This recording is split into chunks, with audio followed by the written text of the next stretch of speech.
Bonjour à tous. Je remercie Scala.io de m'accueillir ici pour ce talk. Je remercie les sponsors aussi, que j'ai pas pu intégrer au slide, mais qui sont là. Et aujourd'hui, je vais vous parler de modélisation de données, avec des algèbres libres, beaucoup de maths aussi. Faut pas avoir peur. Ok, je vais faire attention, c'est bon. Faut pas avoir peur, c'est un sujet qui... Oui, le talk est compliqué. Il est pourtant débutant, c'est pas un souci, il n'y a pas de prérequis. Il n'y a aucun prérequis en fait. Je vais vous présenter les choses, et c'est vrai que ça prend du temps à digérer. Vous allez voir, c'est plutôt une philosophie que je vais vous montrer. C'est une manière d'aborder du code qui est peut-être différente de celle qu'on voit d'habitude.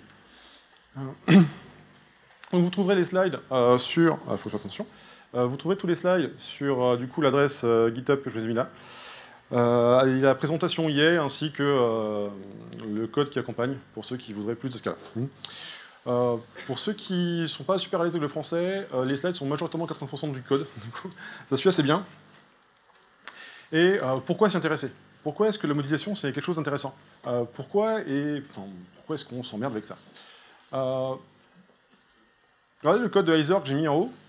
C'est comme ça qu'on fait du coup des Heiser dans tous les langages qui n'ont pas de famille scellée ou de coproduits. C'est comme ça qu'on fait, et ça pose pas de problème à beaucoup de personnes. Typiquement, on va dire, on met du nul, que ce soit avec des nuls à la place des A et des B, ça pose pas de souci. Pourquoi est-ce que c'est un problème? C'est un problème parce que votre type de données, c'est le reflet de votre domaine métier. Et si vous voulez retenir une chose, c'est que le domaine métier, c'est extrêmement important. Votre code, finalement, c'est juste quelque chose qui répond à un besoin. On s'en fout de la ligne de code, complètement. Ce qui compte, c'est répondre à un besoin du métier. Le métier compte, le métier est important. C'est le métier qui nous fait vivre. La ligne de code, c'est un truc accidentel, c'est vraiment... ça arrive. Voilà, on a besoin de le faire, mais si on pouvait l'éviter, on le ferait. Et d'ailleurs, dès qu'on peut l'éviter, on l'évite. Tout le code va dépendre de la manière dont vous allez modéliser vos données. Si vous les modélisez mal, ça fout le bordel. Prenez le cas du Heiser qui est là. Toutes les méthodes qui vont utiliser ce type Heiser devront vérifier « Ah ouais, mais alors, le cas que j'ai mis en bas, non, est-ce que du coup je l'ai ou je ne l'ai pas ?» C'est une vraie épine que vous avez dans votre pied qui va vous empêcher de faire ce que vous avez envie de faire. Donc tout votre code va forcément devenir beaucoup plus acquis parce que vous avez mal modélisé vos données. Donc ce talk, c'est apprendre à bien les modéliser, proprement, pour en tirer de moult bénéfices.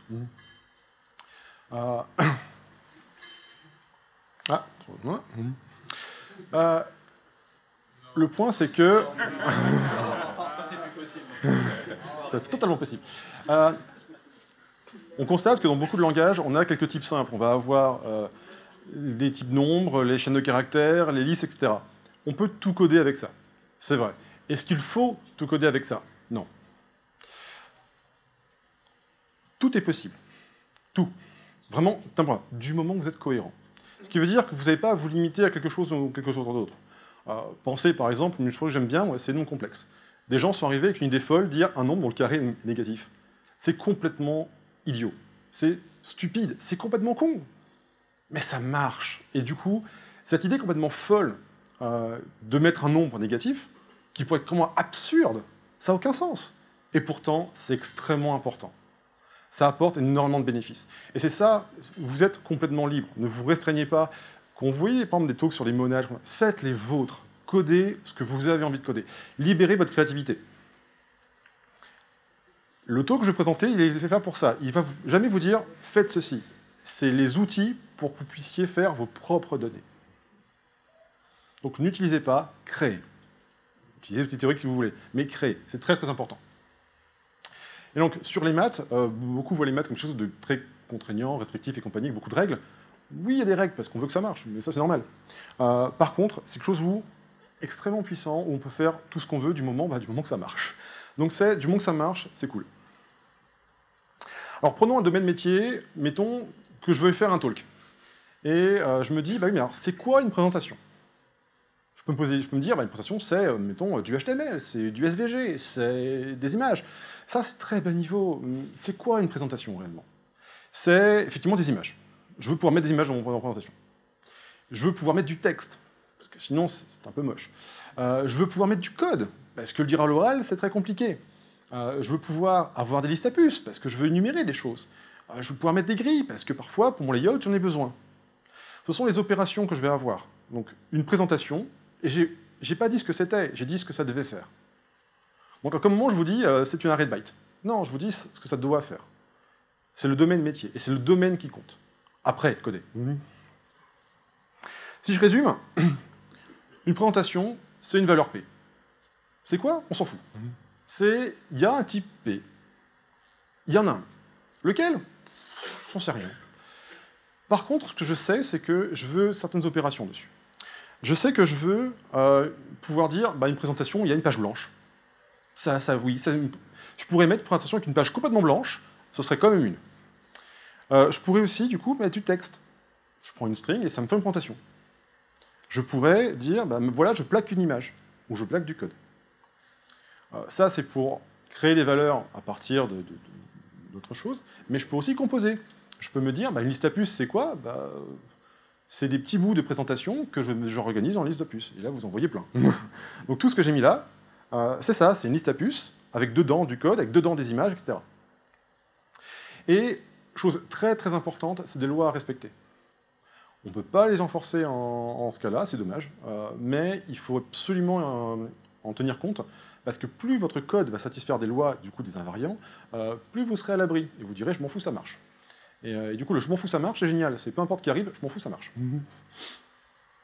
Donc les lois, donc ici, qu'est-ce que je veux prendre comme loi? Je veux pouvoir dire que si je concatène avec un truc vide, ça ne change rien.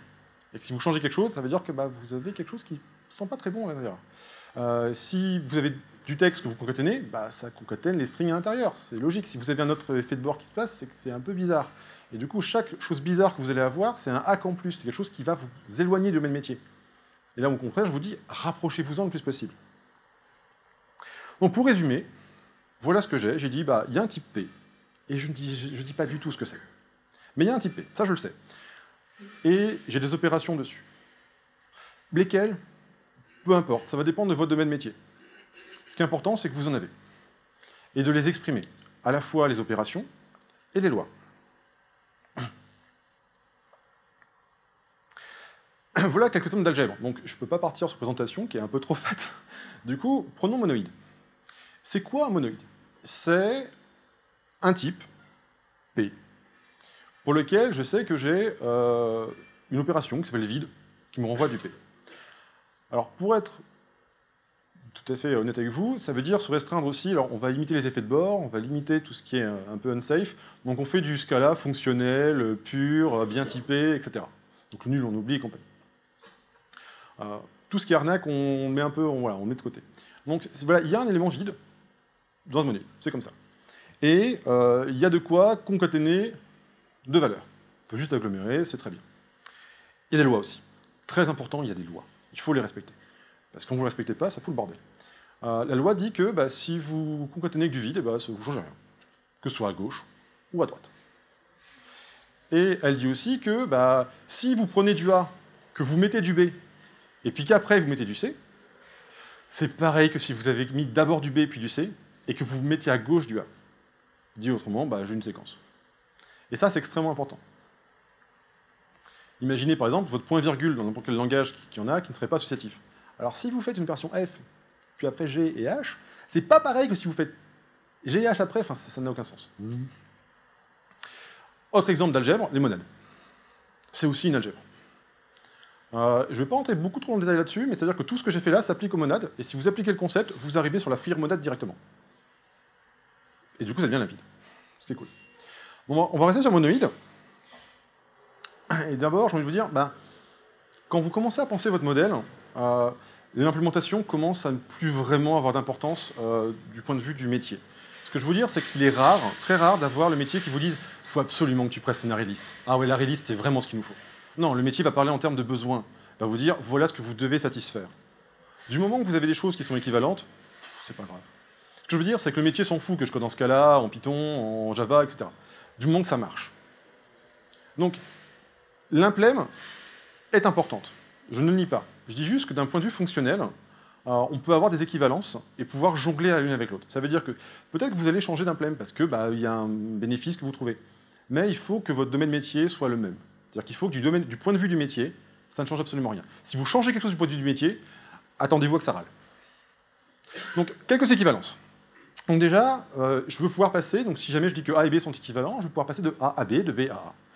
Et l'idée, c'est que si je passe, si j'ai un A et que je descends en B, et puis que je repasse en A, il faut que ça rende la même chose.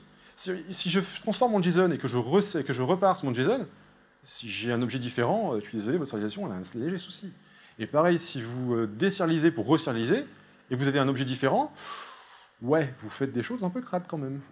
Et donc ça va, à un moment, vous allez dire, mais je comprends pas, et mon JSON, il fait un truc bizarre. Oui, parce que vous êtes en train de violer des lois. Et ça passe pas. Donc par exemple, quelques équivalences. Une option de A, c'est pareil qu'un heiser de unit avec du A. C'est pareil. Le heiser vous dit quoi? Il vous dit, soit vous avez l'élément de gauche, donc unit, une seule valeur, soit vous avez l'élément de droite, donc du A. Il vous dit quoi du option de A? Il vous dit, soit vous avez l'élément de gauche, du known, pareil, une seule valeur, known, soit vous avez l'élément de droite du A. C'est exactement la même chose. Donc vous pouvez toujours passer de l'un à l'autre, c'est exactement similaire. Pareil, une liste de caractères et une string, c'est exactement pareil. Ça ne change rien. Tout ce qui prend du string, vous prenez, ça prend une liste de caractères. Tout ce qui renvoie une liste de caractères, vous prenez du string, vous interchangez les deux facilement, c'est pas un souci. Donc du point de vue de représentation, moi je vais m'abstraire de ça. C'est-à-dire que je vais vous dire, bon, il y a ça, et on s'en fout. Donc c'est équivalent A. Pareil, considérez les fonctions de unit vers A. On est dans un cadre fonctionnel pur, je rappelle. Donc ça veut dire que c'est des fonctions qui dépendent de rien. Elles rendent du A, et comme elles dépendent de rien, à chaque fois que vous l'appelez, vous avez le même A. C'est pareil. Comment? Justement, elle n'est pas pure. Voilà. Donc, si on reste sur du cadre pur, donc si on reste sur des vraies fonctions mathématiques, voilà. Ça, effectivement, ça va marcher. Parce que votre fonction, elle ne dépend de rien. Vous prenez, alors, pour pur, ça veut dire vos fonctions ne font rien d'autre que de retourner une valeur. Ça veut dire, si vous voulez un critère de pureté qui est sympathique, ça veut dire vous pouvez toujours remplacer un appel de fonction par le résultat que vous rend cette fonction. Toujours. C'est-à-dire que n'importe quel code, vous exécutez une fois la fonction, et vous pouvez remplacer, dans le code, copier que vous remplacez complètement, vous dites je remplace l'appel par la valeur. Random, ça ne marche pas. Donc random, vous l'appelez une fois, vous avez 3, vous l'appelez une deuxième fois, non, maintenant, ça va 25, pas 3, vous avez un problème. Donc je vais appliquer ces concepts-là au monoïde. Donc j'ai un monoïde qui a une opération vide et une opération concat. Mon opération vide, je vous dis, une fonction unit vers A, c'est pareil que A. Du coup, prenons qu'elle prend unit en argument. C'est pas un souci, je veux dire, de toute façon, ça dépend déjà de rien. Ça dépend d'un paramètre qui doit toujours être le même. Donc ça dépend, c'est simple, vous avez le choix, et vous avez un choix. Ouais, vous n'avez pas le choix, quoi. C'est bon.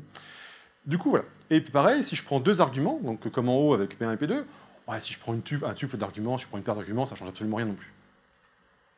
Donc voilà, le premier et le second sont équivalents. Évidemment, je passe de l'un à l'autre comme je veux. Le troisième, c'est pareil aussi. Ma fonction f que j'ai écrite, elle prend un heiser. Donc soit elle prend l'unit, qui est le cas vide, soit elle va prendre une paire d'arguments, qui est le cas concat. Et elle va rendre de l'élément. Ce qui est extrêmement important, c'est de réaliser qu'à droite, vous avez systématiquement P. Ça veut dire que vous construisez du P. Votre monoïde n'est qu'une façon de construire du P. Vous dites, voilà, je peux construire du P, soit à partir de rien, c'est vide, soit en agglomérant deux choses. Fondamentalement, c'est ce que vous dites, avec les lois qui vont bien, évidemment. Et quand vous dites F ici, vous dites, pareil, je peux faire du P à partir de deux choses, du rien, donc vide, unit, ou deux éléments. C'est totalement équivalent. Si certains d'entre vous veulent suivre des talks de théorie des catégories, c'est beaucoup de ça, c'est des choses où, oui, alors c'est équivalent, du coup on s'en fout. Il y a beaucoup de ça, c'est vous dire, tant que c'est équivalent, ça veut dire qu'on peut changer l'un ou l'autre, bon, ça va. Au final, ce trait-là, que j'écris en troisième position, il est pareil qu'une fonction. C'est une fonction qui prend un heiser de unit et une paire de P qui renvoie du P. C'est exactement pareil. Et quand je dis que c'est une bijection, ça veut dire que vous pouvez passer de l'un à l'autre et vos égalités vont marcher. Alors, oui, c'est bon. Alors, niveau opération, du coup, je vais avoir quoi? Donc, je rappelle en haut, juste pour vous l'ayez en tête, les vraies opérations que j'ai, je vais appeler ça monoïde F. J'ai deux opérations. Une qui est vide, l'autre qui est concat, et qui prend deux éléments P. Donc là, je suis en train d'exprimer vraiment les opérations que je suis en train de faire. Je dis, il y a deux choses. Il y a vide et concaténé. Il y en a deux. Et j'utilise une famille scellée pour dire que c'est l'un ou l'autre. Donc, vous voyez, je suis vraiment en Scala standard, hein. Je ne vais jamais dépasser ce niveau-là.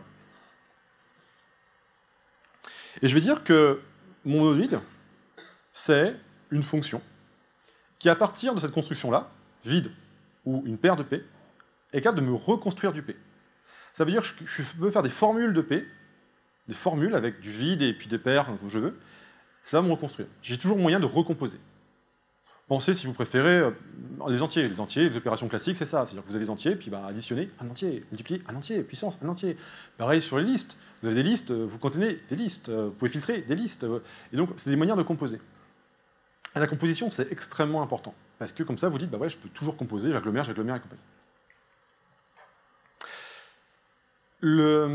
Ce type-là, c'est un foncteur. Alors un foncteur, ça veut dire que j'ai map dessus. Et je ne vais pas dépasser ce cadre-là pour le présenter du talk. J'ai un map dessus. Voilà. Je peux mapper. Donc pour ceux qui n'ont pas l'habitude des foncteurs, vous prenez list.map, c'est exactement ça. Dans le cas qui m'intéresse, ça veut dire que si j'ai vide, c'est simple, je veux transformer tous les A qui sont dedans en du B. Il n'y a pas de A, donc j'ai vide. Pareil, je veux transformer, j'ai concat de XY, et je veux transformer tous les éléments de type A en éléments de type B, en utilisant F. Du coup, je vais l'appliquer sur XY, j'ai XY. Vous voyez, c'est vraiment pareil. C'est comme si j'avais une liste qui avait seulement soit 0 éléments, soit 2. Mais ça revient au même, hein. C'est pareil. Et là, je vais dire deux choses. Je vais dire, j'ai de quoi les composer. Donc ça veut dire, que si je vous donne rien ou 2 éléments, vous pouvez composer. Mais de manière inverse, on peut aussi décomposer. D'ailleurs, je vous donne une valeur, et vous pouvez me dire, est-ce que tu peux me décomposer? Ah non, rien. Typiquement, si vous avez un stream, c'est un peu ce que vous avez. Vous dites, est-ce qu'il y a quelque chose?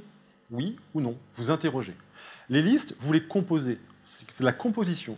Les streams, c'est l'inverse. Vous décomposez, vous interrogez. À chaque fois que vous interrogez une valeur pour dire « mais t'es faite comment, toi ?»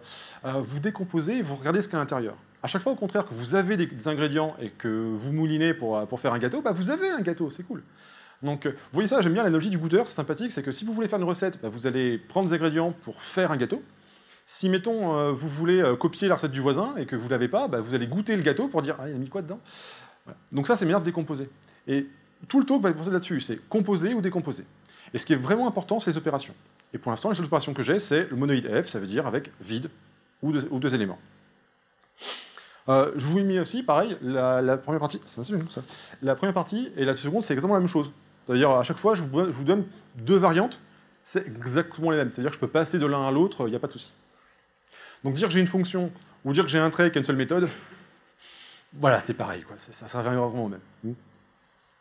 Donc, alors, par contre, est-ce que maintenant tout le monde voit bien mes opérations?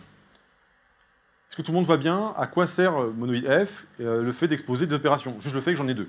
C'est juste ce qui m'intéresse. Parce qu'après, effectivement, si là vous avez un souci, ça va commencer à monter un peu. Si par contre là, ça vous pose aucun souci, vous inquiétez pas, vous êtes safe pour le reste du talk. Tout le monde est clair? Parfait. Donc si j'applique ça au cas de présentation, ça me dit, voilà, donc petit rappel de ce qu'on avait, présentation, donc là c'est juste un rappel du slide précédent, j'ai les opérations suivantes. Maintenant ce que je veux, c'est exhiber ces opérations-là avec une famille scellée, tout simplement. Une famille scellée avec donc chaque élément, dans chaque cas possible, une caisse classe. Je ne fais pas sur du Scala très compliqué, on est d'accord, hein, on est là. Voilà, j'ai juste remplacé les minuscules par des majuscules. C'est vraiment que ça. Hein. Si vous voyez la différence, c'est en minuscules, c'est en majuscules. Un gros capitalize et c'est fini. Par contre, là, le P est devenu... j'ai plus le côté récursif que j'avais avant. C'est-à-dire, avant, je disais, une présentation, c'est récursif, comme une liste, c'est récursif. Non, je dis juste, je m'intéresse à une seule étape, une seule composition. Donc je dis, par exemple, voilà, j'ai vide, je peux contenir aussi, j'ai un monoïde, c'est très bien. J'ai du texte, me crée du P, j'ai de l'image, voilà, j'ai du code, et puis j'ai des listes à puces, je donne une liste de présentation, et puis ça me les met en liste, bien, je lis. Ou j'ai une grille, je donne une matrice de blocs, et puis ça me fait un plus gros bloc. Et là, voilà les opérations que j'ai. Et puis j'ai 2 manières de faire. Soit, ça veut dire, si on me donne du P, n'importe quoi, hein, ça peut être string, HTML, SVG, Markdown, ce que vous voulez. Je veux juste m'intéresser à est-ce que je vais pouvoir implémenter ces opérations-là. Donc, soit je dis, je veux construire un document, auquel cas je vais du coup construire. Donc je vais dire, j'ai besoin d'une liste de puces de 3 Markdown. Du coup, je me rends 3, je le mets dans une liste, et puis j'appelle puce. Ça me construira le Markdown résultat. Ou alors je me dis, alors ma slide là, j'ai envie de la décomposer, parce que j'ai envie d'afficher, et du coup je veux interroger. Typiquement, si vous voulez écrire du HTML, au moment vous allez l'écrire, donc vous allez le composer. Si maintenant vous dites, j'ai besoin de le parser, là vous décomposez. Donc prenez par exemple la serialisation, c'est un exemple parfait. C'est-à-dire que vous pouvez serialiser des blocks, vous allez faire un gros serialiseur qui fait tout. Donc vous savez serialiser des int, des strings, des listes, bah, vous allez faire un gros serialiseur qui fait tout ça. Mais par contre, quand vous allez lire, là vous allez décomposer. Vous prenez votre JSON et vous faites, oh, il y a quoi dedans? Donc il y a toujours ce travail de composition et décomposition. En composition, vous prenez les ingrédients et vous construisez. En décomposition, vous prenez le résultat fini et vous regardez, il est fait comment? Donc les deux, c'est exactement l'inverse de l'autre. Hein. Ça marche vraiment très bien, c'est totalement symétrique.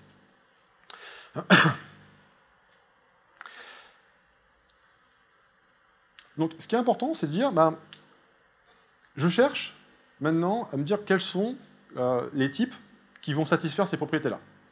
C'est bien de dire on a des types, mais à un moment, il faut bien qu'on code, il faut bien qu'on donne des types en question.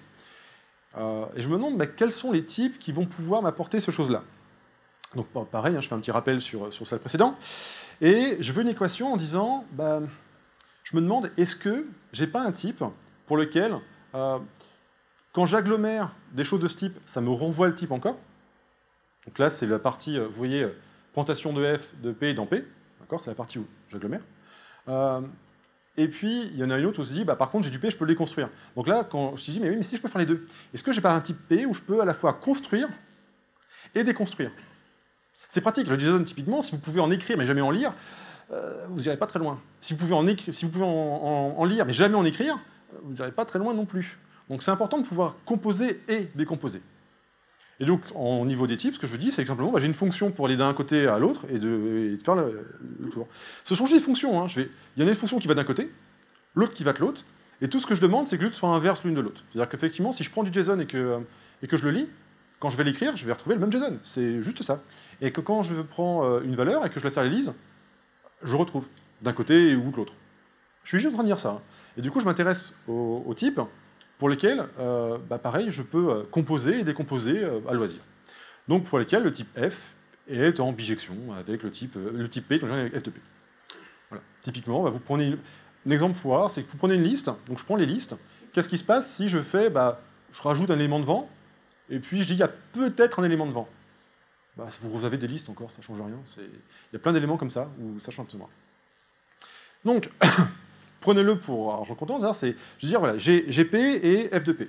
Du coup, qu'est-ce qu'il va me donner? Bah, pareil, je peux écrire le P à l'intérieur. Du coup, j'ai F de P, donc par exemple des listes de listes, ou des listes de listes de listes de listes, et ainsi de suite. Si j'applique ça à l'infini, voilà ce que je vais obtenir. Bah, je vais obtenir deux solutions possibles. Soit une caisse-classe qui est gentiment récursive, dans laquelle je dis, bah voilà, donc j'ai une présentation, et puis j'ai fixe, donc ça prend un f, donc f c'est mes opérations. Donc voilà, donc j'ai des opérations. Qu'est-ce que dit fixe? Fixe dit, bah, mes opérations, on peut les appliquer à l'infini. Mais pour construire une valeur. C'est une caisse-classe. Vous construisez des choses. Donc ça dit, bah, si jamais j'ai des opérations construites avec f, c'est bon, c'est du type fixe aussi. Donc vous construisez une classe-classe, donc là, en commentaire, j'ai mis, voilà, si je pose fixe de f égale p, c'est-à-dire si j'ai du p, je peux, n'importe quelle opération de f sur p, bah, vous pouvez recomposer du p, en fait, c'est aucun problème, en construction. De l'autre côté, là, je vais dire, là, j'ai un trait, donc je ne m'intéresse plus à la... Je ne dis pas comment le faire, j'ai jamais dit comment faire, hein, d'accord, jamais.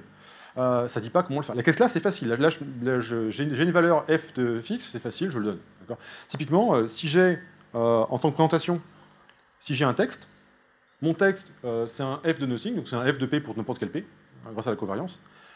Du coup, c'est bon, j'ai un f. Si j'ai un f, j'ai fixe. Voilà, c'est bon. Donc je peux construire des caisse-classes comme ça, je peux construire avec fixe n'importe quoi. Ça dit, bah, c'est juste, je peux construire. Je peux construire autant que je veux. Cofix va dire, par contre, là, je peux déconstruire. Je ne dis pas comment le construire, là, totalement abstrait. Je ne dis pas comment le construire, par contre, je dis comment le déconstruire. Donc il y en a un qui est là pour me dire, je peux construire des choses, j'agglomère. L'autre qui dit, non, je vais inspecter. Et ce qui est intéressant, c'est que bah, ceux qui vérifient, donc ces deux types-là, vous faites le test, vous verrez, si jamais je prends fixe de f comme p, et que je dis, je fais des opérations avec fixe de f, donc avec p. Donc je vais avoir un f de p, ce que j'ai marqué ici. Ouais, mais un f de p, c'est une caisse-classe qui a un seul champ. Une caisse-classe qui a un seul champ, je peux toujours passer de sa valeur. Si j'ai le champ qui est dedans, bah, je peux le warper avec du coup la caisse-classe, et si j'ai la caisse-classe, je peux prendre le champ. C'est exactement pareil. Si vous avez une case class qui a un seul champ int, bah, vous passez de l'int à la case class comme vous voulez. C'est le principe du rich int. Donc tout ce qui est par exemple value class en Scala et compagnie, c'est exactement le même principe. C'est vous pouvez passer du contenant au contenu à volonté, parce que bah, si vous avez une case class qui a un seul champ, voilà quoi, vous construisez à volonté. Donc là, ce que je suis en train de dire, c'est pareil. Donc je suis en train de construire, comme je voulais, si j'ai mes opérations en présentation qui est faite avec du P, je peux construire, et ça me redonnera de nouveau un P. Donc j'ai construit un P tel que ça satisfait ça. Que j'ai obtenu par une petite équation sur les types. Bon. Le cofix, il dit l'inverse. Il dit, bah, vous l'avez, c'est comme ça, vous l'avez. Vous ne savez pas comment, mais vous l'avez. Vous pouvez déconstruire. Alors évidemment, vous pouvez aussi déconstruire le premier. Et vous pouvez aussi construire le second, au passage. Mais la différence, c'est que l'un, bah, vous dites, il n'a pu être construit que par une agglomération comme ça. L'autre, ça peut être de la magie aussi. Typiquement les streams. Les streams, bah, vous pouvez concaténer des streams, c'est possible. Mais par contre, bah, vous pouvez aussi avoir un stream, comment il était fait, vous ne savez pas. Par exemple, je ne sais pas, vous appelez l'ADB, et l'ADB vous renvoie des valeurs. Comment ça a été fait? Oh, alors là, vous ne savez pas. Par contre, une liste, vous savez, une liste, c'est exactement mémoire, vous savez très précisément comment c'est. Vous regardez le pattern de la JVM, comment elle stocke ses objets, et puis c'est bon, vous l'avez. Donc, en cas d'application, bah voilà, par exemple, j'ai ma présentation, et puis je dis, bah, le type pres, c'est la même chose que fixe. Je dis, ben voilà, à chaque fois que j'utilise P, j'utilise pres à la place. Donc en fait, je remplace toute occurrence de P par, le type, je fais boucler sur lui-même. D'où le point fixe. Je fais boucler sur lui-même. Et du coup, j'obtiens ça, pres, donc sous forme de case class, parce que c'est normal. Et si je le fais boucler sur lui-même à partir du cofix, bah, ce que j'ai, c'est j'ai simplement présentation de f. Voilà. Donc c'est-à-dire que si j'ai une copres, je peux toujours décomposer avec des opérations qui sont là, donc typiquement je vais décomposer, enfin, ah, concat, oh, un vide, oh, une liste à puces, etc. Ok. Alors, donc là c'est bien, d'accord, donc j'ai des opérations, donc à quoi ça va servir? Ça va servir que si jamais vous avez, vous définissez bah, dans mon domaine métier de quoi vous avez besoin, typiquement monoïde ici, bah, vous pouvez construire le monoïde. Voilà, vous pouvez le faire. Par contre, bah, c'est pas forcément super utile, hein, je vous dis, alors c'est un type dans lequel il y a vide ou concaténé. Ok, bah, vous allez avoir unit. C'est gentil, mais voilà. C'est pas super enrichissant. Maintenant, j'ai envie de dire, bah, je m'intéresse toujours au monoïde, c'est cool, mais je veux quand même qu'il y ait des valeurs dedans. Donc je dis, bah, je vais pas seulement avoir les opérations, je vais aussi dire, bah, je veux les opérations, mais je veux quand même qu'il y ait des choses dedans. Donc je veux j'ai un type G. Donc j'ai un type G, voilà, et j'ai des opérations, donc un foncteur F. Et je dis, bah, je cherche une structure F, qui a ces opérations-là, soit en composition, soit en décomposition, mais qui contiennent G. Donc typiquement, si j'ai une liste de unit, bah, c'est sympa, mais bon, pas top. Je vais pouvoir dire, non, j'ai une liste de char, j'ai une liste de int, j'ai une liste de double. Je vais pouvoir dire, j'ai une liste de quelque chose. Donc je vais pouvoir dire, je pars d'un type de base, mettons int, et puis je vais dire, bah, je veux maintenant essayer de chercher, bah, construire un type qui a ces propriétés-là, celles qui m'intéressent. Et puis qu'il y a les valeurs que je veux dedans aussi. Bah, parce que bon, après tout, voilà, les valeurs que vous les avez. Point barre. C'est votre métier qui vous les fournit, vous les avez. Donc je vais chercher les algèbres et les coalgèbres, donc en construction et en destruction, qui ont G dedans, dans lequel il y a G. Alors je vous dis avec les mains, totalement avec les mains, d'accord, parce que ça ne peut pas marcher en stade comme ça, mais on cherche par exemple les types P qui sont un super type de G, et qui ont ces opérations-là. Voilà, ah d'ailleurs, j'aurais dû mettre... Ah non, c'est sous-type en fait. Effectivement, c'est plutôt un sous-type. Mais voilà, le contenant reste bon, c'est juste un verbe signe. Dans lequel P va être à ces opérations-là, en composition ou en décomposition. Donc je dis quoi? Bah, je dis, bah, je cherche un P, qui est un trait, voilà, je ne sais pas, il y a des choses dedans, je ne sais pas du tout ce que c'est, dans lequel, bah, voilà, j'ai deux choix. Soit il a été fait par opération F, donc ça c'est des opérations F que j'ai, comme j'ai vu, en présentation, monoïde, ce que vous voulez. Soit c'est bah, directement des éléments de G. Donc soit je mets du G directement dedans, soit je le construis avec les opérations d'avant. Donc j'ai deux manières de le construire, soit en disant, bah, fous ces valeurs-là. Donc typiquement, vous dites, oh, une liste de chars, c'est bon, je peux mettre des chars dedans. Il n'y a rien qui vous empêche de mettre des chars dans une liste de chars, c'est pas un problème. Ou de mettre de int dans une liste de int, c'est pas un souci. Donc vous voyez, vous pouvez toujours embarquer des valeurs dedans.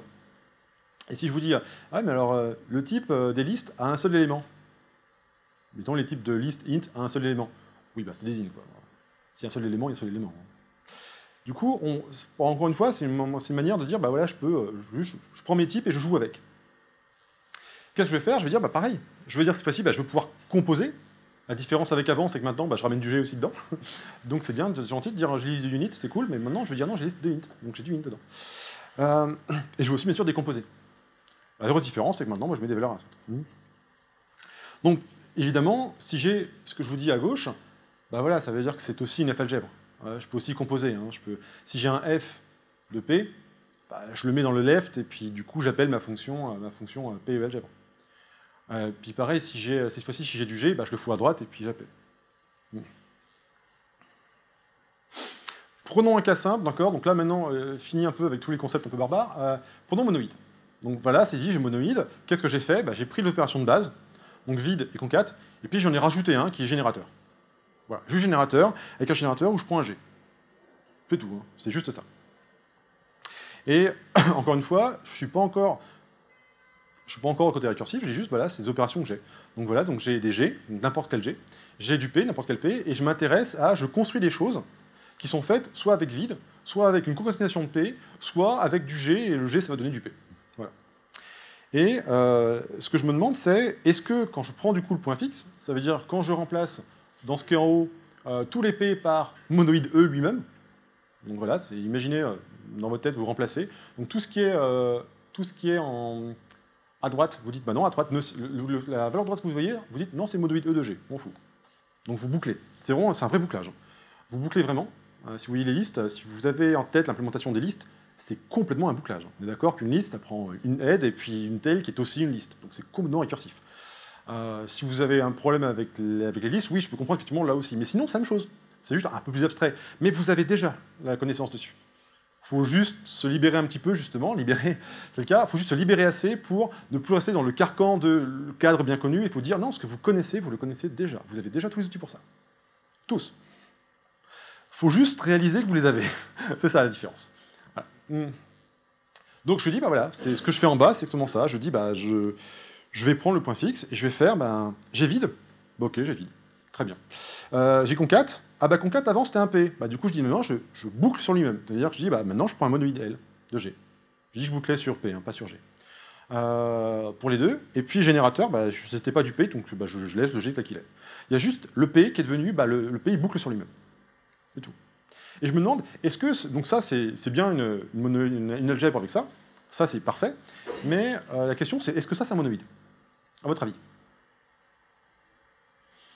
Non, ces arbres binaires sur G. Alors c'est cool, mais c'est pas ce que je veux. Ces arbres binaires, c'est exactement type arbres binaire. Vous avez un nœud vide, vous avez deux branches, et vous avez une feuille. Je veux dire, équivalence de type. C'est exactement ça.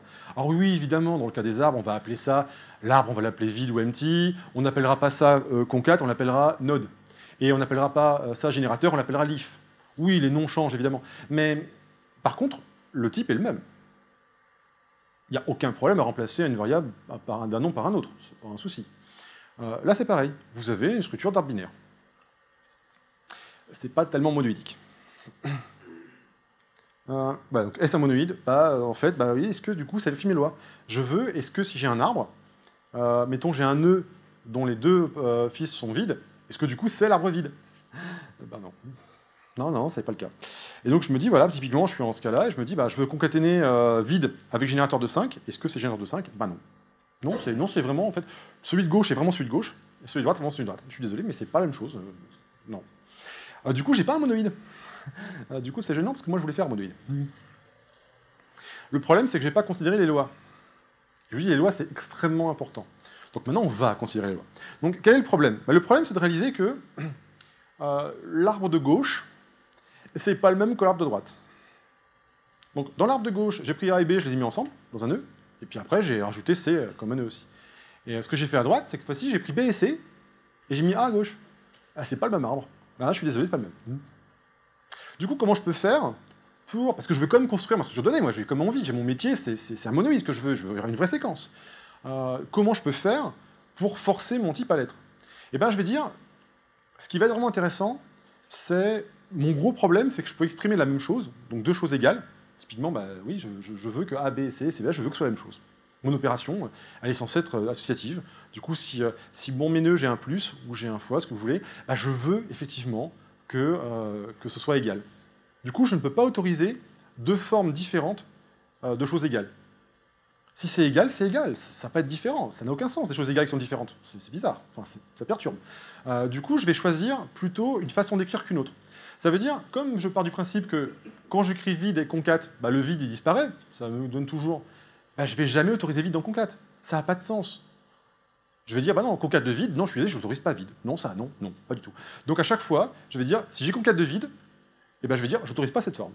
Non, c'est ni à gauche ni à droite d'ailleurs. Et puis, quand j'ai un concat avec mettons un concat à droite, à gauche, plutôt à gauche, bah, je vais dire, je vais le prendre à droite, par exemple. L'une forme ou l'autre, hein, c'est totalement équivalent. L'important, c'est de ne pas garder les deux. Parce que si vous gardez les deux formes, vu que c'est censé être égal, vous aurez deux façons différentes d'écrire des choses égales. Du coup, bah, ça va vous poser des problèmes. Dit autrement, ben voilà, l'idée c'est que des valeurs qui devraient être égales dans vos domaines de métier doivent être égales en ce cas-là, ou tout autre langage. Et c'est les lois qui vont vous dire ce qui doit être égal ou pas. Donc vous devez le respecter, vous devez le préserver. Si à un moment vous ne l'avez pas, ça veut dire que vous aurez des gros... Ouh, oui, ok. Oui, ça ira. Donc, ce qu'on va faire, c'est qu'on va écrire une fonction de simplification. Bah, voilà, je vais simplifier en disant, bah, je vais écrire une fonction qui va transformer un peu mon terme pour dire, bah, voilà, je vais miner des cas. Donc, si j'ai un cas avec vide à gauche, ah non, c'est bon, mes lois me disent que c'est égal. Du coup, si c'est égal, simplifier, elle ne change rien. On est d'accord. À gauche ou à droite. Pareil pour la troisième ligne. Si je dis que ABC, peu importe comment je les compose en séquence, c'est pareil, bah, du coup, il n'y a aucun problème à passer de ABC avec le AB à gauche au ABC avec le BC à droite. C'est censé être équivalent. Les lois me disent que c'est égal, du coup, il n'y a aucun problème. Du coup, je vais dire, non, bah, je vais autoriser seulement une des formes. Qu'est-ce que je vais faire? Bah, déjà, le vide, il disparaît. D'accord? Donc, il y a juste vide tout seul, parce que vide dans concat, il n'y en a plus. Juste, c'est fini. Qu'est-ce qui va rester, du coup, dans concat? Bah, des générateurs. Et encore, il n'y a jamais de générateur, il n'y a jamais de concat à gauche d'un concat. C'est-à-dire que, voilà, parce que bah, je le mets à droite. Du coup, qu'est-ce que j'obtiens? Ça vous pense à quoi, ça?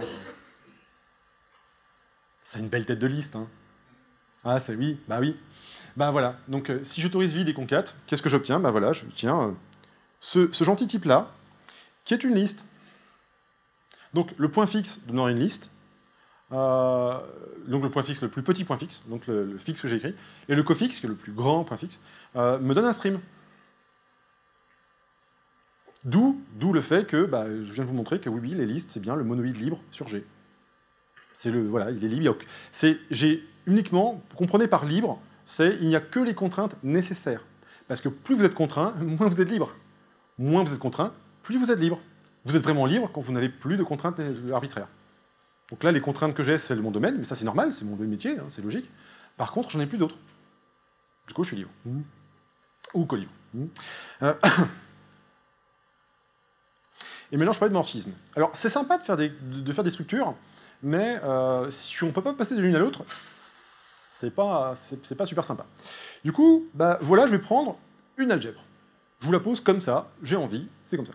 Je dis, bah, j'ai 0, j'ai 1, et n'y mettez mais aucune valeur derrière. J'ai juste 0 et c'est 1. J'ai donné des noms, j'aurais pu ça nounours et gâteau au chocolat, ce serait pareil. Hein. D'accord, c'est exactement pareil. Les noms n'ont aucune importance.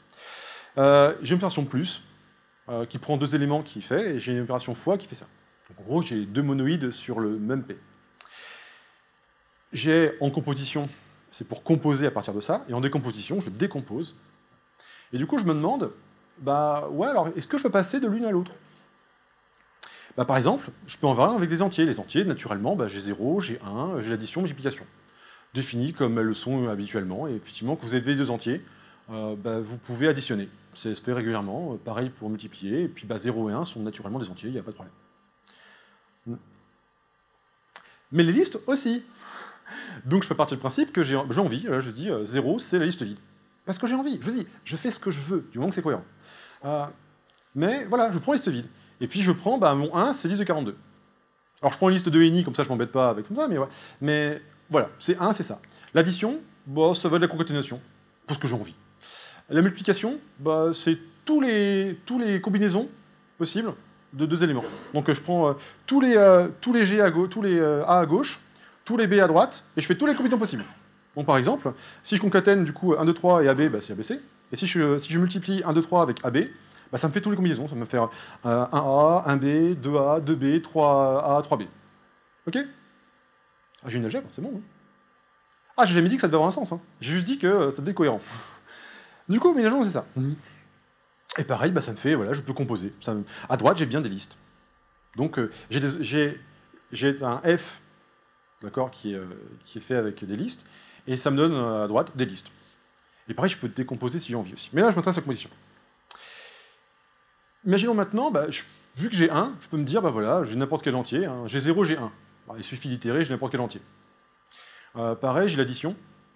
Du coup, si j'additionne de manière itérée, j'aurai l'addition à un coefficient du coup, naturel aussi. Et pareil pour la puissance.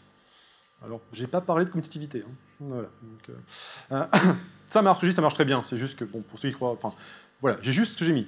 Ne prêtez pas plus que ce que je dis à uniquement ce que je dis. Il n'y a pas plus de sens. Il y a exactement ce que je dis là. Et bah, si j'évalue mon polynôme, du coup, avec... Bah, j'ai bien une algèbre, on est d'accord. Hein, donc, sur les entiers, j'obtiens 9 milliards et quelques. Et je vous dis que si j'évalue mon polynôme sur la liste de 0 à 10, eh ben, j'ai une liste à 9 milliards et quelques d'éléments. Alors ça, c'est un peu fat quand même, c'est un peu gros. C'est-à-dire qu'une liste à 9 milliards d'éléments, elle tient rarement sur une seule machine. Ou alors vous avez une bonne machine. 9 milliards d'éléments, voilà, vous tapez dans le giga rien que pour stocker un octet. Si votre liste, vous mettez naturellement vous avez quelques pointeurs, un peu d'overhead avec les objets et compagnie, vous allez taper dans 50 gigas facile pour une liste. Vous doutez bien que je ne me suis pas amusé à la mettre là-dessus. Ça n'aurait aucun sens. Du coup, comment j'ai fait pour calculer ça? Parce que c'est vraiment ça. Hein. C'est vraiment ça. Et ce calcul m'a pris quelques millisecondes, il n'y a aucun problème. Et ben, ça part d'une remarque. Ça part d'une remarque que l'opération taille va mapper chacune des opérations sur les entiers à l'opération correspondante sur les listes. Ça veut dire que j'avais dit que le 0 des listes, c'était nil. Je ne dis pas un principe que je vois comme ça.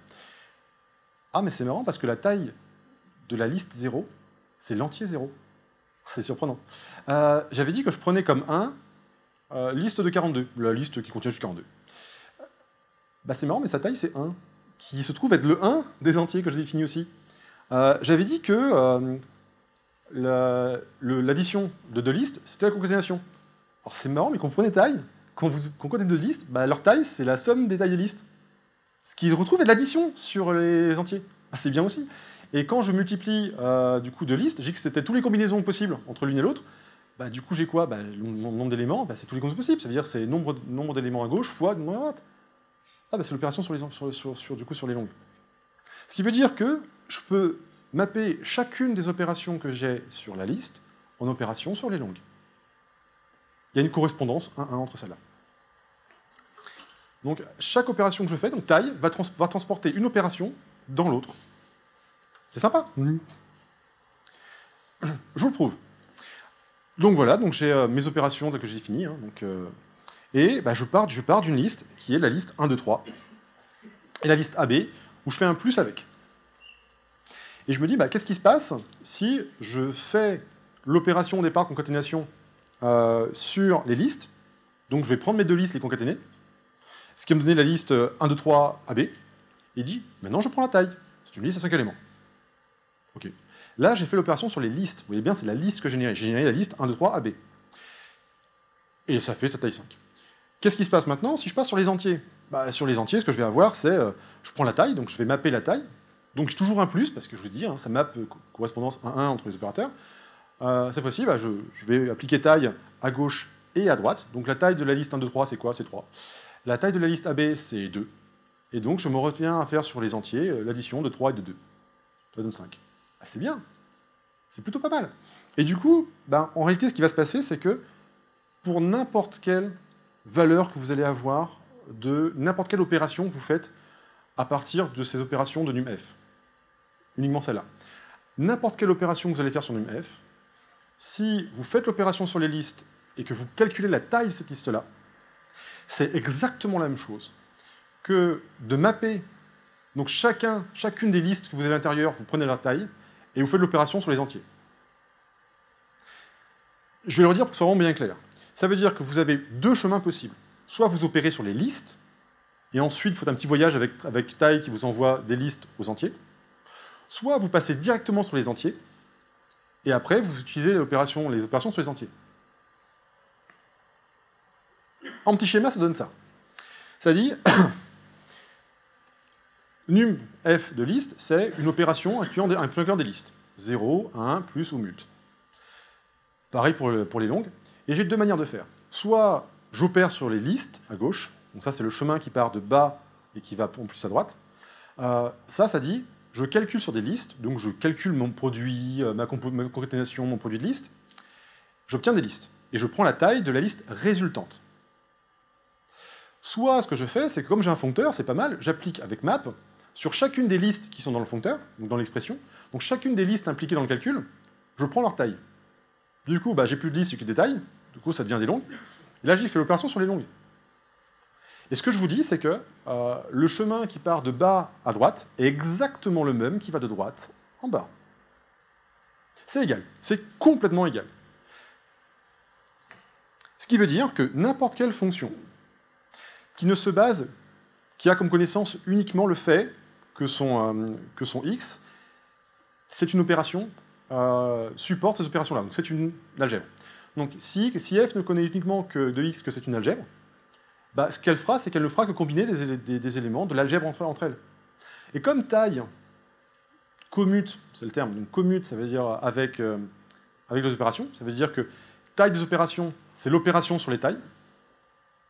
Ça veut dire que je peux faire soit mon calcul à gauche et passer ensuite, soit passer directement et faire mon calcul ensuite. C'est pareil. C'est exactement la même chose. Et c'est pour ça que je vous ai dit que, oui, pour les polynômes, oui, c'est ça. Ça ne peut être que ça. Donc, qu'est-ce qu'un morphisme de co-algèbre? C'est simple, vous renversez les flèches. Avant, c'était de FA vers A, j'ai juste renversé les flèches. Le co classique.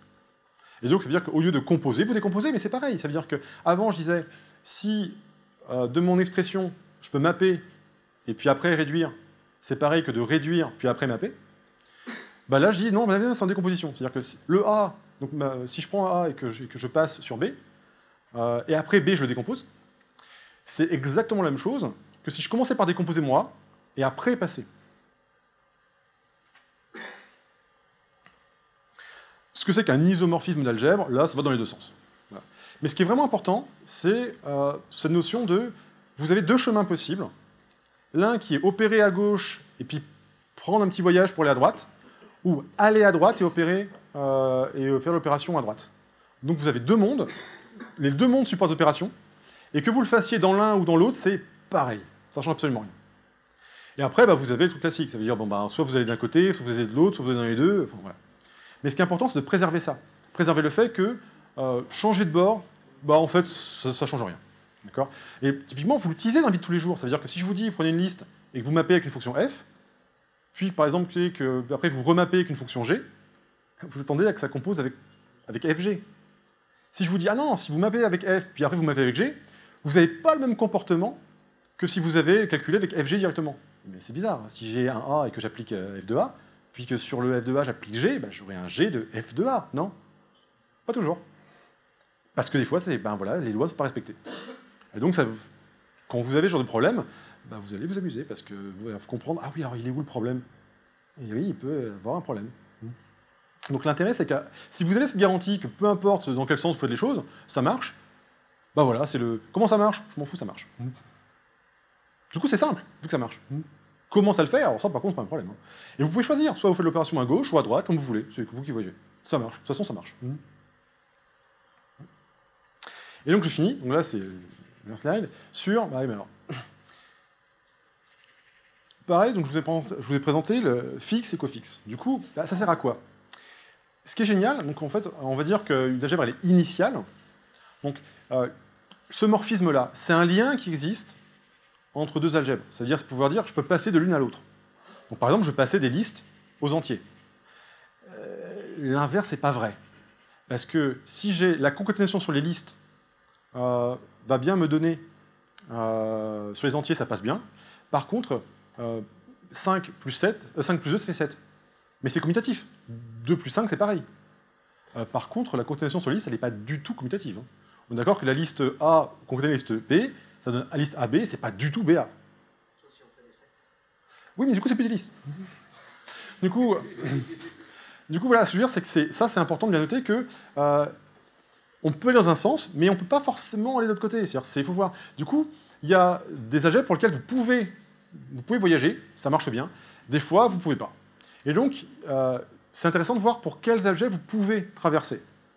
Et donc, ce qui est vachement intéressant, c'est de se dire, est-ce qu'on n'aurait pas, d'un côté comme de l'autre, algèbre ou coalgèbre, des types un peu sympas, dans lesquels on peut toujours passer? Eh bien si, en fait. Donc on va dire qu'un objet est initial si, donc on va l'appeler I, donc c'est une algèbre, hein, donc typiquement présentation, monoïde, ce que vous voulez, et on peut toujours, du coup celle-là, je m'intéresse à I, ça veut dire que si pour n'importe quelle algèbre que je donne, n'importe laquelle, hein, mais vraiment n'importe laquelle, je peux passer de I à celle-là. Vous pouvez toujours passer. Si vous avez une algèbre O, vous passez de I à O, point. En coalgèbre, les sens sont inversés. Hein. Vous avez compris le principe, à chaque fois, je fais dans un sens et dans l'autre. Hein. C'est toujours pareil. Ça veut dire que là, vous avez la coalgèbre terminale T. Là, elle, c'est l'inverse. Vous avez une coalgèbre O, vous pouvez aller de O à T. Voilà, et d'une manière unique. Voilà, ça, c'est pour que ça marche bien. Mais l'important, c'est que vous avez toujours un chemin. Et le fait que ce chemin soit unique, c'est pour dire que voilà, c'est vraiment le chemin le plus particulier, le plus intéressant. À chaque fois que vous avez quelque chose d'unique, ça veut dire que vous n'êtes pas trompé. À chaque fois que vous avez plusieurs choix, du coup c'est arbitraire. Quand vous n'avez qu'un seul choix, ça veut dire que vous touchez quelque chose de profond. Et ça, c'est intéressant. Donc là, on s'intéresse à des choses voilà, où vous avez uniquement un seul. Et l'initial, c'est vous pouvez toujours, pour n'importe quel O, aller de I à O. C'est un chemin gratuit. Si vous le prenez, vous dites, m'en fous, j'y vais, c'est bon, c'est plaisant. Pour les terminales, c'est l'inverse. C'est-à-dire, vous pouvez toujours y aller. Voilà, c'est le terminal, le terminus, le I, c'est le point de départ. Et donc, si j'applique ça, et bien voilà, je vais noter un fold et un unfold. Le fold, c'est ce qui va me permettre de dire, fixe, c'est bien, c'est une algèbre initiale. Ça veut dire que vous pouvez toujours, à partir que vous avez fixe de quelque chose, vous pouvez toujours, si vous avez vos opérations, c'est bien un foncteur, et si vous avez bien une algèbre à droite, donc A, vous pouvez mapper, en fait, naturellement, vous mappez, et vous passez de votre I à votre A. À partir du moment où le A supporte ces opérations-là. Donc être algébrique veut dire supporter les opérations définies par le foncteur f. Donc si A supporte les opérations définies par le foncteur f, vous pouvez passer de I à A. En coalgébrique, c'est l'inverse. C'est-à-dire, si vous avez un type A que vous pouvez déconstruire, vous pouvez toujours le déconstruire et faire du terminal avec ça. Ok. Application. Les monoïdes. C'est-à-dire que si j'applique ça, je vous ai dit, la liste, c'est fixe. C'est fixe pour les opérations monoïdiques.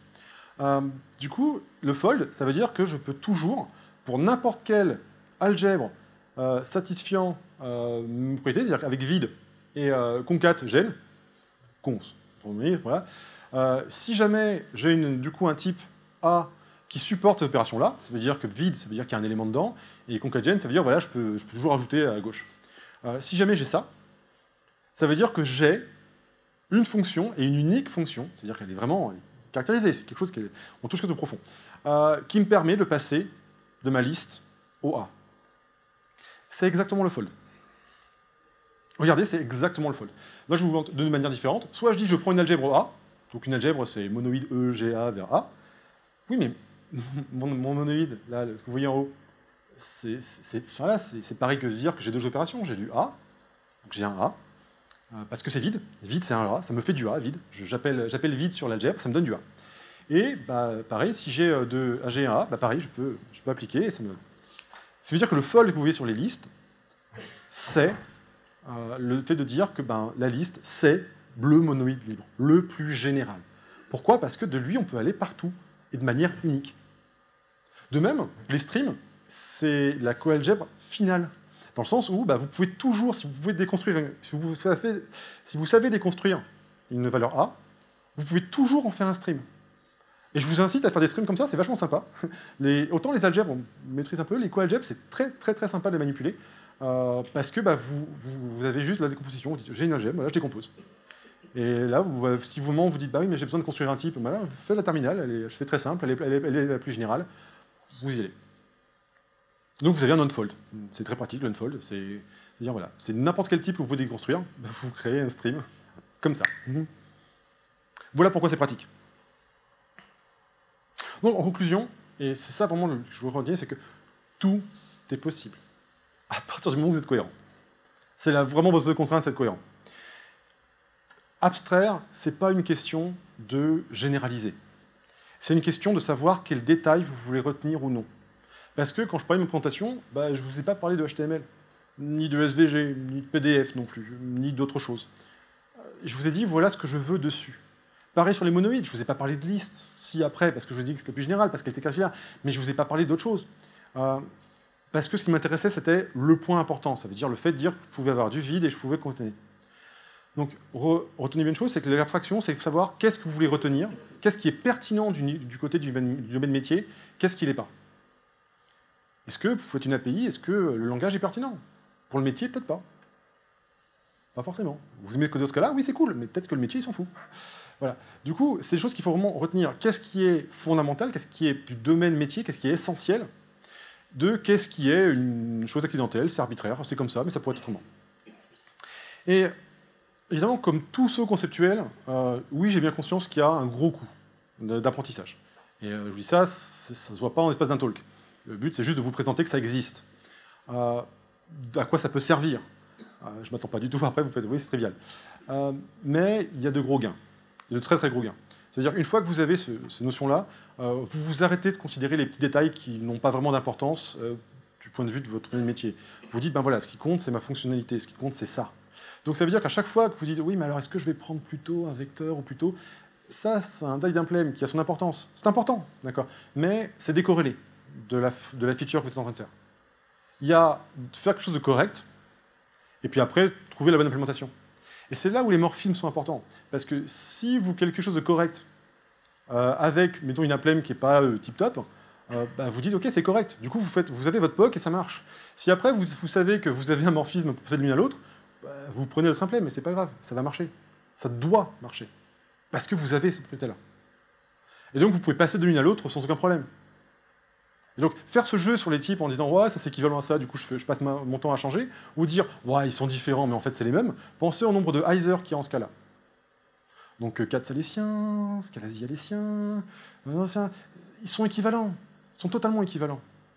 C'est pour ça qu'on parle de coproduit, parce qu'en réalité c'est la même chose. Et ça pour beaucoup de points. À partir du moment où vous arrêtez de considérer le détail d'implémentation et vous considérez les opérations que vous avez sur votre domaine métier, beaucoup de choses deviennent simples, parce que vous avez beaucoup moins à avoir en mémoire et vous pouvez aller beaucoup plus vite. Et ouais, en fait, c'est des maths, et les maths, ça peut être fun. Et les maths, c'est très fun aussi. Et programmer, c'est aussi beaucoup faire des maths, parce que c'est avoir des propriétés. C'est dire, ouais, mais je suis en train de programmer, mais c'est pas juste de la ligne de code que je pisse, c'est pas juste des caractères que je tape au hasard sur un clavier, il y a une pensée, une réflexion, et voilà, notre boulot, c'est produire du résultat, et du résultat qui marche pour des clients qui sont contents. Et ce côté de dire, oui, mais je veux quelque chose qui marche, le fait d'assurer que ça marche, les maths, ils font ça depuis des milliers d'années, c'est voilà, faire des choses qui marchent, ils sont très bons à ça, on peut s'en inspirer et on peut le faire aussi. Et, voilà, et ça marche très bien en programmation, et voilà. Je vous remercie.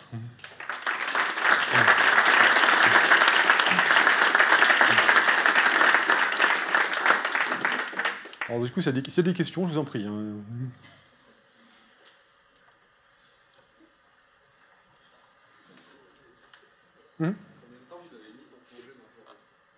Longtemps. En fait, ce qu'il faut voir, c'est que, évidemment, quand les gens présentent, écrivent des blogs et compagnie, ils ont déjà compris, et souvent, ils le font pour comprendre aussi. Mais on a tous galéré comme des tarés. On arrive là-dedans, on fait c'est quoi ça? Et c'est qu'après, on a l'habitude. Ce que je veux dire par là, c'est qu'il y a beaucoup de choses, par exemple, dans ce cas-là, qu'on va considérer comme naturel, c'est juste une question d'habitude. Et là, c'est pareil, c'est la première fois qu'on le voit, on fait « oh mon Dieu, c'est quoi ?» Et ça nous choque. Au départ, quand j'ai regardé le fold, j'ai fait « tiens, c'est bizarre, c'est marrant, le fold ». Et chose qui peut vous amuser, c'est par exemple faire des folds sur tous vos types, sur des arbres, sur ce que vous voulez, faites des folds. Et à chaque fois que vous avez des familles scellées et des casse-classes, vous pouvez faire un fold, c'est facile à faire, et du coup... et un unfold aussi, c'est marrant ça aussi. Et du coup, c'est une vision particulière, mais elle prend du temps. Le talk, je l'ai fait il y a 1 an, et en le refaisant, du coup, je me suis aperçu que j'avais compris beaucoup de choses en 1 an, et qu'il y a 1 an, c'était juste, je venais de t'offrir un truc, j'étais tout content, et je faisais, ouais, c'est cool. Et en 1 an, oui, j'ai mûri, j'ai vu plein de cas d'application, et maintenant, voilà, je suis plus stable, on va le présenter. Ça prend beaucoup de temps. C'est beaucoup de temps, parce que c'est un changement de mindset. Et comme tout changement de mindset, c'est quelque chose qui demande de revoir ses habitudes, de comprendre des choses, c'est profond. Parfois, certains outils, c'est utiliser un outil, et c'est cool. Hein. Parfois, l'outil, c'est comprenez ça. Ok. Et oui, ça prend du temps. Mais pour ça, il faut avoir peur, c'est normal. Ça prend toujours du temps, c'est normal. Et c'est pour ça que c'est important de parler avec les gens, comme ça. Faites-le à plusieurs. Et parlez entre vous, dites, je comprends pas, c'est bizarre. Et c'est normal de ne pas comprendre. C'est logique. C'est même plutôt bien, parce que si vous arrivez en disant j'ai compris, y a plus de chances qu'en réalité vous passiez à côté de quelque chose d'important. Typiquement, les monas dans ce cas-là, c'est quelque chose qui me désole beaucoup. C'est dans les présentations que je vois, même si les développeurs de Keras et Scalasi font un boulot excellent pour bien parler des lois, ils le font vraiment très bien, dans les articles que je vois de blog et compagnie, on dit « Oh, il y a Pure, il y a FlatMap ». Non, il y a des lois aussi. Et si vous ne les avez pas, ça commence à être un peu... voilà. Et par exemple, oui, on va se plaindre que dans Scalasi, par exemple, il n'y a pas les instances de tel et tel trait qu'on aime bien. Ouais, mais ils ne l'ont pas fait pour rien, ils ont des vrais arguments. Et oui, c'est chiant au quotidien, mais ils ont raison, en fait. Et on se découvre que ce genre de choses-là, c'est important de prendre le temps de considérer qu'il y a des vraies choses à comprendre, que c'est pas juste j'applique, et prenez le temps. C'est quelque chose qui, oui, ça prend du temps fou, c'est vrai. Mais en même temps, vous pouvez le faire, voilà. Réaliser ça, c'est dans votre boulot de tous les jours. Vous pouvez dire, ah tiens, c'est marrant, mais à chaque fois que vous composez, décomposez, par exemple, maintenant, vous pouvez vous demander, mais est-ce que j'ai pas un pattern de composition, décomposition? Du coup, si j'ai un pattern, est-ce que je peux l'abstraire? Et puis du coup, si je l'abstrais, est-ce que du coup, ça ne veut pas dire que j'ai un objet initial qui est plus général que tous les autres en construction, ou un objet terminal qui, lui, est plus général que les autres en déconstruction? Et du coup, vous me venez à faire des choses en disant, ah, c'est marrant, et puis, ah, je peux passer de cette structure-là à cette structure-là. Et vous réalisez qu'en fait, vous avez plein de passages possibles, et c'est là où les gens commencent à dire, mais c'est bizarre ce que tu fais, et c'est très bon signe.